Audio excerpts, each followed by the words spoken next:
ভাই গতকাল হাদিবের শাহাদাত বরণের পর সত্যি কথা বলতে কোনো কিছুই করতে পারতেছি না সেইভাবে। মানে কোনো কিছুতে মনোযোগই দেওয়া যাচ্ছে না। সো তখন আমি একটু ভাবলাম সিরাত ঘাঁটি, যে সিরাতের মধ্যে তো নিশ্চয়ই সবই আছে, যে আমরা যখন যেই পরিস্থিতিতে আছি ওটার ওভারকাম কিভাবে করা যায়। তো তখন আমি আনাস ইবনে নদর রাদিয়াল্লাহু তাআলার একটা ঘটনা পেলাম উহুদ যুদ্ধের সময়, যে রাসূল সাল্লাল্লাহু আলাইহি ওয়াসাল্লাম শাহাদাত বরণ করছেন এরকম একটা গুজব রটলো। সো সমস্ত সাহাবী খুব বিমর্ষ অবস্থায় আছেন, কেউ যুদ্ধ করতে পারছেন না, মনোযোগ দিয়ে কিছু করতে পারছেন না। তো আনাস রাদিয়াল্লাহু তাআলা আনহু এসে বললেন যে, "কি ব্যাপার তোমরা এভাবে বসে আছো কেন?" তো সাহাবীরা বলতেছে যে, "নবীজি তো শাহাদাত বরণ করছে, এখন আমরা আর কি করব?"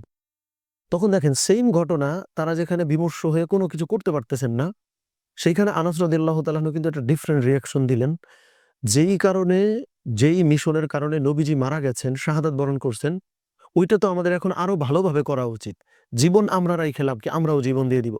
তো এটা বলে আনাস রাদিয়াল্লাহু তাআলা আনহু কিন্তু উহুদ যুদ্ধের একদম ভিড়ের মধ্যে চলে গেলেন যুদ্ধ করতে। এবং তিনি শাহাদাত বরণও করলেন আনাস রাদিয়াল্লাহু তাআলা আনহু। এবং যখন তার দেহ পাওয়া গেল, ওইখানে ৮০ টা আঘাতের চিহ্ন পাওয়া গেছিল আনাস রাদিয়াল্লাহু তাআলা আনহুর বডিতে। মানে একটা মানুষকে তো একবার মানে আহত করলেই তো তিনি চলে যান। কি পরিমাণে ডেডিকেশন দিয়ে ডেসপারেটলি তিনি শহীদ হতে চেয়েছেন, যে আমার নবী না আমি থেকে করবোটা কি? তার মিশনটা দিতে আমার জীবন যদি দিতে হয় আমি দিয়ে দিব। তো এটা দেখার পরে আমার একটু ভাল লাগতেছে, যে এই যে হাদী ভাই শাহাদাত বরণ করলেন, তিনি তো কোনো একটা পারপাসের পেছনে ছুটতেই শাহাদাত বরণ করলেন, ইন্তেকাল করলেন। তো তাকে আমরা পাবো না। কিন্তু তার পারপাস তো ক্লিয়ার, যে আসলে তিনি কেন চলে গেছেন। ওই পারপাসটাও তো আমরা ক্যারি করে যেতে পারি।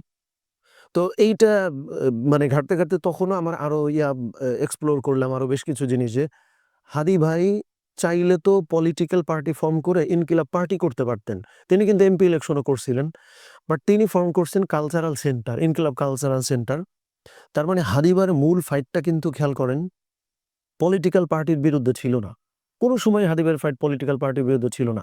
হাদিবার যদি আপনি ১০০ টা বক্তব্য দেখেন, দেখবেন যে হাদী ভাই মানুষের মানে তার যে অধিকার, ওইটার পক্ষে লড়তে গিয়ে হাদী ভাইও আবিষ্কার করেছেন যে সত্যিকারের অর্থে একটা মানুষকে যখন মানে আপনি মাইনাস করতে চান, এর আগে একটা লম্বা প্রিপারেশন থাকে, যে তাকে মাইনাস করাটা নরমালাইজ করা।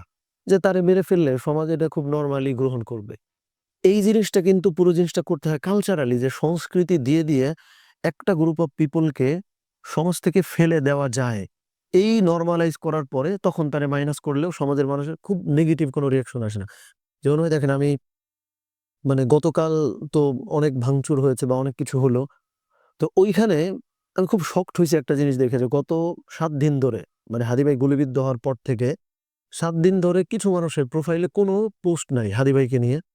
কিন্তু সেই মানুষের প্রোফাইলে ধরেন ছায়ানটের কোনো একটা মানে হারমোনিয়াম বা কোনো কিছু ভাঙচুর হয়েছে এটা নিয়ে পোস্ট আছে। মানে এটার পক্ষে নাকি বিপক্ষে সেইটা নিয়ে ধরেন আমি বলতেছি না। কিন্তু ৭ টা দিন হাদী ভাইয়ের রক্ত নিয়ে তার কোনো পোস্ট ছিল না। কিন্তু হারমোনিয়াম ভাঙা নিয়ে সে কাতরায়। তার মানে সমাজের একটা মানে গ্রুপ অফ পিপল এর রক্ত, তার মরে যাওয়া, তার চলে যাওয়া, তার মাইনাস হয়ে যাওয়াটা হাদী ভাইকে ঘুমাইতে দিত না।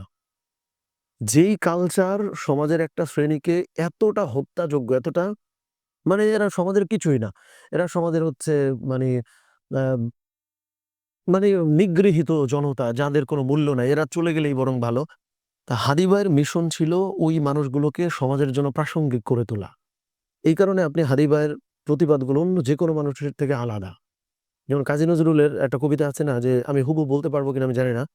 সুর আমার সুন্দরের জন্য, আর তরবারি সুন্দরের অবমাননা যে করে সেই অসুরের জন্য। অর্থাৎ আপনি দেখবেন যে হাদী ভাই হচ্ছে ৩২ ভাঙার পক্ষে, সেই হাদী ভাই প্রথম আলো ভাঙার কিন্তু পক্ষে না। হাদী ভাই বলছে যে প্রথম আলোকে প্রতিহত করার জন্য ১০ টা প্রথম আলো বানাও। কারণ আপনি দেখেন, যেই মানে প্রতিষ্ঠান একটা প্রথম আলো গড়তে পারে, ওই প্রতিষ্ঠান ১ সপ্তাহের মধ্যে আরো ১০ টা প্রথম আলো করতে পারে। এত টাকা তাদের আছে। তাহলে তার স্থাপনা ভেঙে তো কোনো লাভ নাই। কিন্তু ৩২ নম্বর ব্যাপারটা কিন্তু আলাদা। ওইটা একটা পূজনীয় ব্যাপার ছিল।